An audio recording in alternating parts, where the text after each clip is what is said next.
గంటకొట్టు gift పట్టు గంటకొట్టు gift పట్టు అవునండి, MS9 న్యూస్ ఛానల్ గిఫ్ట్ గెలుచుకునే అవకాశం కల్పిస్తుంది.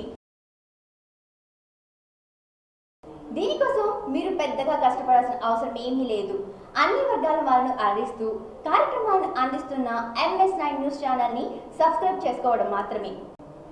10వ తేదీ నుండి MS9 న్యూస్ ఛానల్లో ప్రసారమయ్యే ఏ కార్యక్రమాన్నైనా పూర్తిగా వీక్షించండి. గంట సింబల్ని ప్రెస్ చేయండి. మీ ఫోన్ నెంబర్ని కామెంట్ బాక్స్లో పోస్ట్ చేయండి. మేము తీసే లక్కీ డ్రాలో విజేతలుగా మీరు నిలవండి. త్వరపడండి, ఈ అవకాశం కొద్ది రోజులు మాత్రమే. షరతులు వర్తిస్తాయి. MS9 న్యూస్ ఛానల్కు స్వాగతం. నేను సౌజన్య. ఈనాటి ముఖ్యాంశాలు: మంత్రి బాలినేని వివాహ దినోత్సవం సందర్భంగా మహా ఫౌండేషన్ ఆధ్వర్యంలో అన్నదాన కార్యక్రమం. నర్సుల అంతర్జాతీయ దినోత్సవం సందర్భంగా సర్వజన ప్రభుత్వ ఆసుపత్రి నందు స్వీపర్లకు నిత్యావసర సరుకుల పంపిణీ. లాక్డౌన్ నేపథ్యంలో విద్యుత్ ఛార్జీలు పెంచడం సమంజసం కాదని జిల్లా కాంగ్రెస్ పార్టీ అధ్యక్షులు ఈదా సుధాకర్ రెడ్డి. రాష్ట్ర అటవీ విద్యుత్ శాస్త్ర సాంకేతిక శాఖ మంత్రులు బాలినేని శ్రీనివాసరెడ్డి వివాహ మహోత్సవం నగరంలో ఘనంగా నిర్వహించారు. బాలినేని మహా ఫౌండేషన్ ఆధ్వర్యంలో 5,000 మందికి మజ్జిగ పంపిణీ చేశారు. మంత్రి బాలినేని శ్రీనివాసరెడ్డి పెళ్లి రోజు సందర్భంగా పేదలకు అన్నదానం మజ్జిగ పంపిణీ చేశారు. మహా ఫౌండేషన్ వ్యవస్థాపకుడు నల్లమల్లి బాలు ఆధ్వర్యంలో సుమారు 5,000 మందికి అన్నదానం చేశారు. స్థానిక గుంటూరు బైపాస్ రోడ్లో ఉన్న ప్రత్యేక టెంట్లు వేసి లారీ డ్రైవర్లకు, సమీపంలో ఉన్న పేదలకు, ఖాళీ బాటసారులకు అన్నదానం చేశారు. ఈ సందర్భంగా నల్లమల్లి బాలు మాట్లాడుతూ మంత్రి బాలినేని సూచనల మేరకు గత లాక్డౌన్ అమలు నాటి నుంచి నేటి వరకు ఒంగోలులో ప్రతినిత్యం నిత్యావసర సరుకులు, ఆహార పదార్థాలు అన్నదానం కొనసాగిస్తున్నట్లు ఆయన తెలిపారు. లాక్డౌన్ ఎత్తేసే వరకు సహాయ కార్యక్రమాలు తమ ఫౌండేషన్ ద్వారా ప్రతిరోజు అందజేయడం జరుగుతుందని ఆయన తెలియజేశారు. Ongole rural circle inspector Subbarao మాట్లాడుతూ మంత్రి బాలినేని వివాహ దిన సందర్భంగా నల్లమల్లి బాలు చేస్తున్న సహాయం మరవరానిదని ఆయన అన్నారు. కరోనా లాక్డౌన్ నిబంధనలు పాటిస్తూ అన్నదాన కార్యక్రమాన్ని అమలు చేయడం సంతోషకరంగా ఉందని ఆయన పేర్కొన్నారు.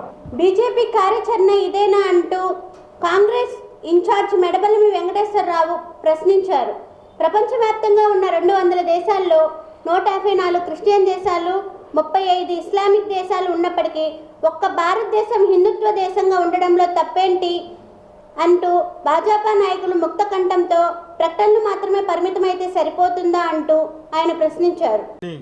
బోయలపల్లె గ్రామంలో చెరువు కట్ట కింద గత 30 ఏళ్ల నుండి చినకురవయ్య స్వామి ఇక్కడ ఆశ్రమం నడుపుతూ ఇక్కడ అందరికీ దైవ ప్రార్థనలు, వచనాలు చెప్పుకుంటూ అతను జీవనం సాగిస్తున్నటువంటి తరుణంలో ఇక్కడ బోయలపల్లి గ్రామస్తులు ఇతని మీద రోజు ఏదో ఒక నెపంతో ఇతన్ని దండిస్తూ ఇతన్ని ఇక్కడి నుంచి ఎత్తివేయాలనే ఉద్దేశపూర్వకంగా ఇతని మీద దాడులకు పాల్పడుతున్నట్లు మాకు సమాచారం అందడంతో కాంగ్రెస్ పార్టీ తరఫున మేము వాళ్ళకి సంపూర్ణ మద్దతు తెలియజేస్తున్నాము. ఈరోజు చెరువు కింద గత ప్రభుత్వం అయితే చెత్త పొదుపు కింద 10 లక్షల రూపాయల గ్రాంట్తో అక్కడ ఒక రేకుల షెడ్ నిర్మించింది. దానివల్ల ఎలాంటి ఉపయోగం లేకపోగా ఆకతాయి వాళ్లకు ఒక నిలయంగా మారిపోయినటువంటి దృశ్యం మన కళ్ళ ముందు కనిపిస్తూ ఉంది. ఇలాంటి ఎన్నో గ్రామాన టీడీపీ ప్రభుత్వం ఇలాంటి నిర్మించి ప్రజాధనాన్ని దుర్వినియోగం చేస్తుంది.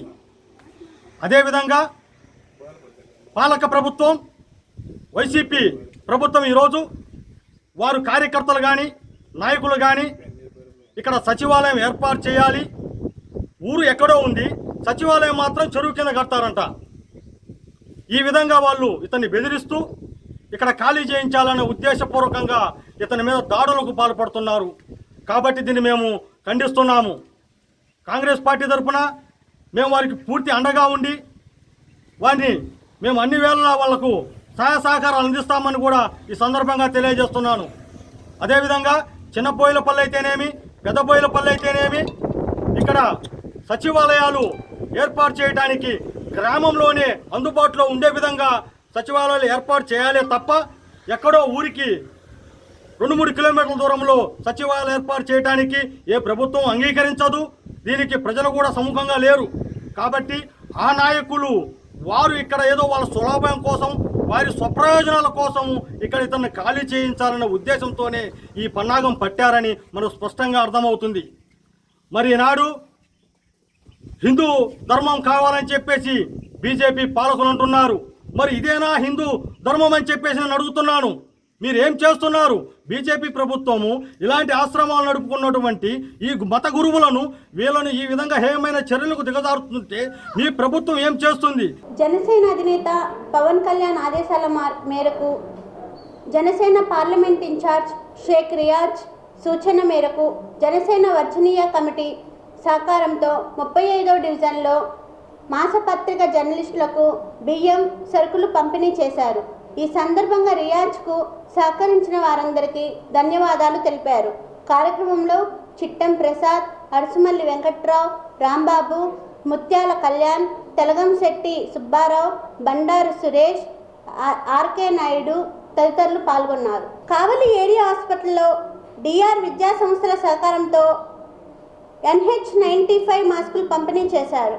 కార్యక్రమంలో ఆసుపత్రి సూపరింటెండెంట్ వినయ్ కుమార్ రెడ్డి తదితరులు పాల్గొన్నారు.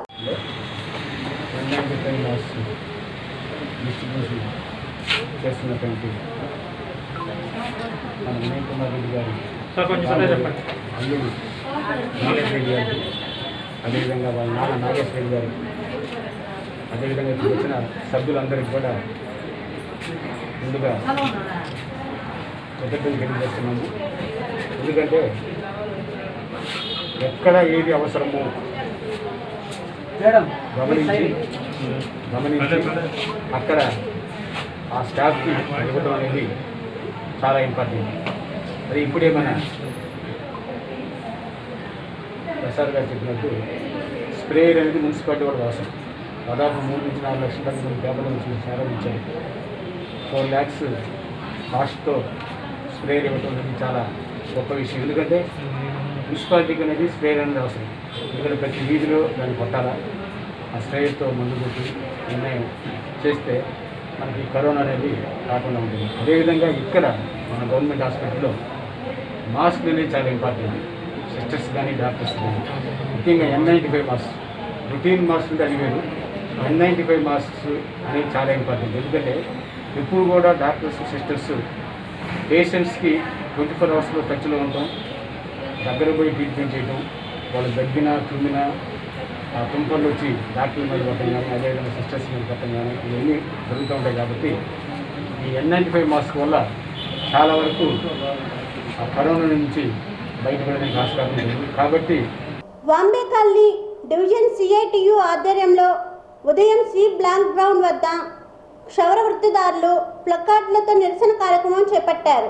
ఈ సందర్భంగా CITU సెంట్రల్ కమిటీ అధ్యక్షుడు దుర్గారావు మాట్లాడుతూ 2 నెలల నుంచి వృత్తిదారులు పనులు లేక ఇబ్బందులు పడుతున్నారని, ఇంటి షాపు అద్దెలు కట్టలేకపోతున్నామంటూ, కావున తమ న్యాయమైన డిమాండ్లను పరిష్కరించాలని కోరారు. ఇవ్వాలి క్షౌరవృత్తిదారులకు 10,000 రూపాయలు, ఇవ్వాలి షాపులకు పర్మిషన్లు, ఇవ్వాలి షాపులకు పర్మిషన్లు, ఇవ్వాలి షాపులకు పర్మిషన్లు, ఇవ్వాలి కేరళ తరహాలో 17 రకాల నిత్యావసర వస్తువులు, ఇవ్వాలి కేరళ తరహాలో 17 రకాల నిత్యావసర వస్తువులు, ఇవ్వాలి క్షౌరవృత్తిదారులకు 10,000 రూపాయలు, ఆదుకోవాలి ప్రభుత్వం క్షౌరవృత్తిదారులను, ఆదుకోవాలి క్షౌరవృత్తిదారులను, ఆదుకోవాలి ప్రభుత్వం వృత్తిదారులను అవకాశం కల్పించాలి షాపులు తీయడానికి, అవకాశం కల్పించాలి షాపులు తీయడానికి, ఇవ్వాలి 10,000 రూపాయలు, ఇవ్వాలి క్షౌర వృత్తిదారులకు 10,000 రూపాయలు,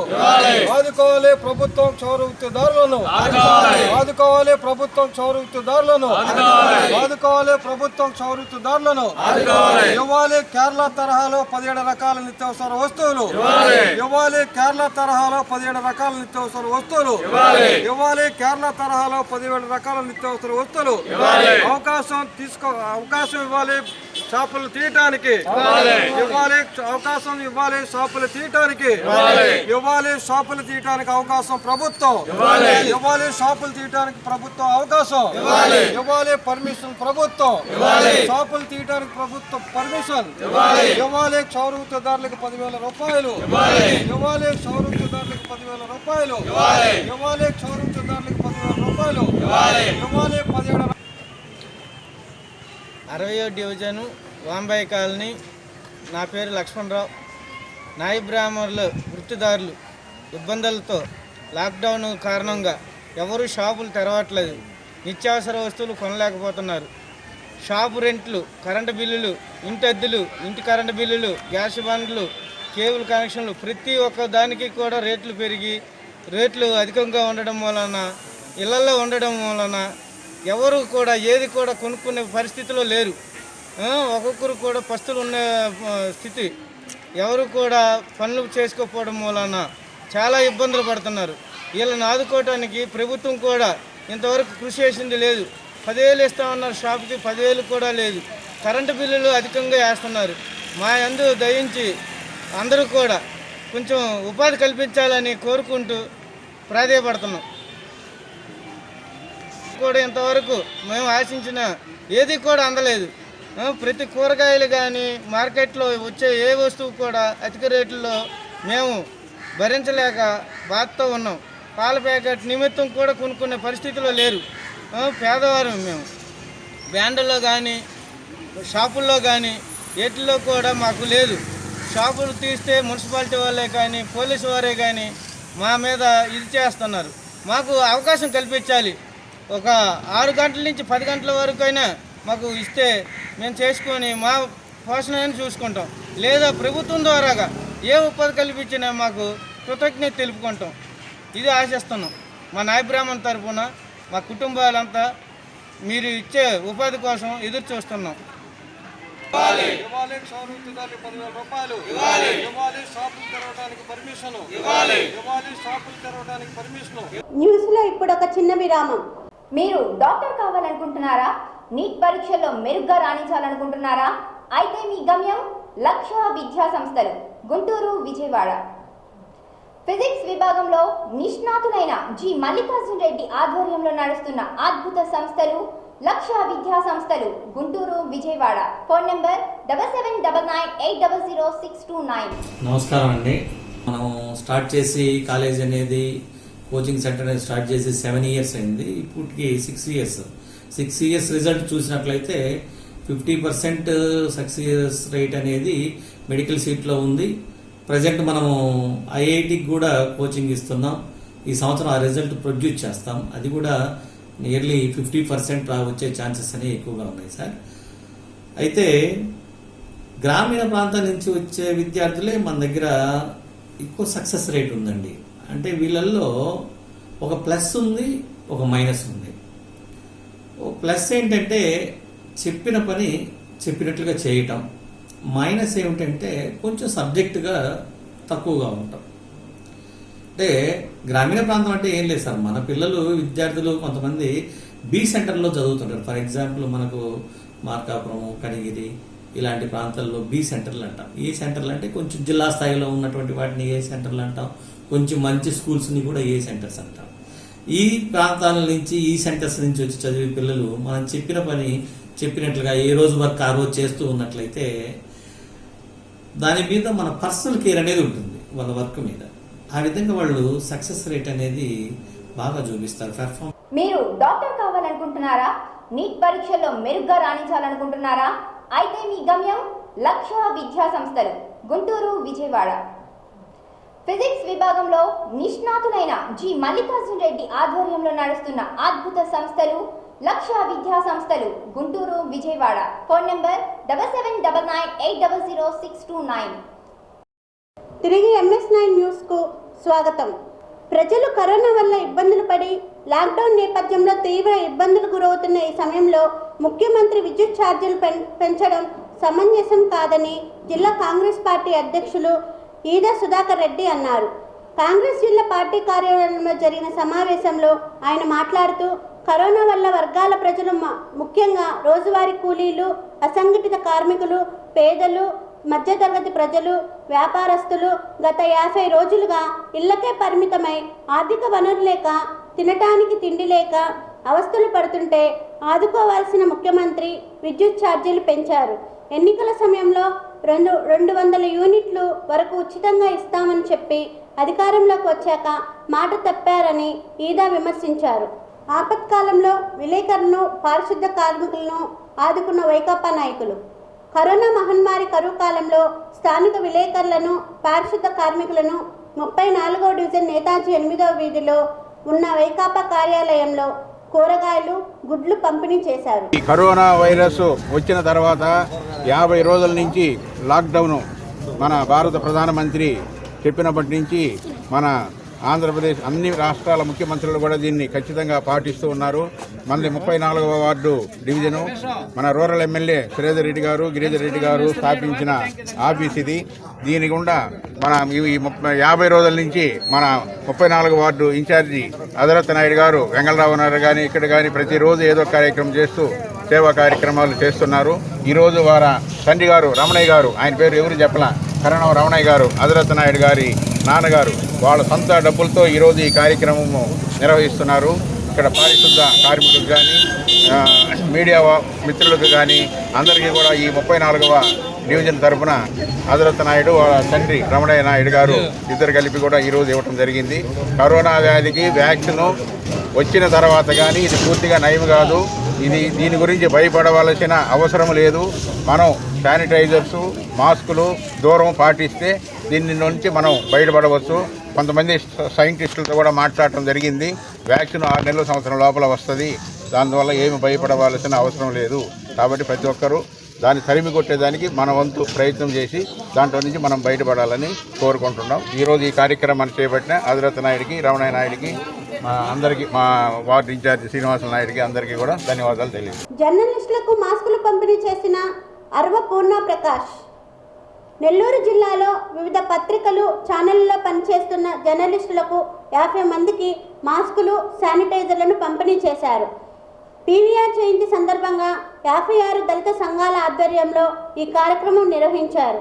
కార్యక్రమంలో ప్రవీణ, ధనలక్ష్మి, రాజేంద్ర ప్రసాద్, శ్రీరస్తు శ్రీహరి, షేక్ అహ్మద్, మూర్తి పాల్గొన్నారు.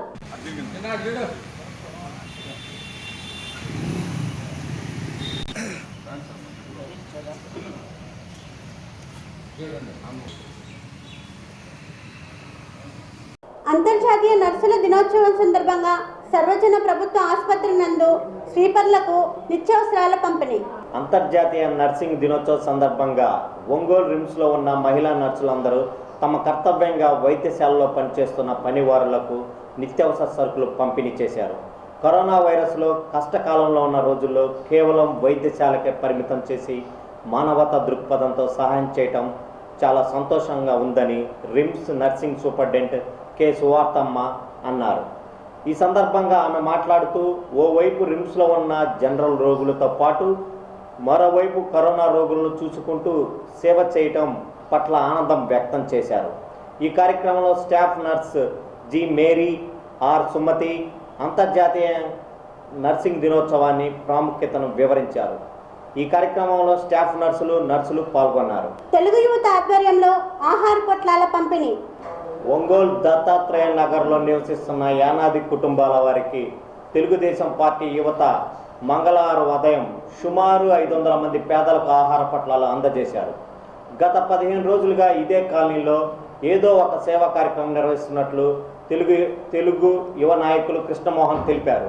ఈ కార్యక్రమంలో తెలుగుదేశం పార్టీ కార్యకర్తలు చంద్ర, రత్తయ్య తదితరులు పాల్గొన్నారు. ఇంతటితో ఈ వార్తలు సమాప్తం.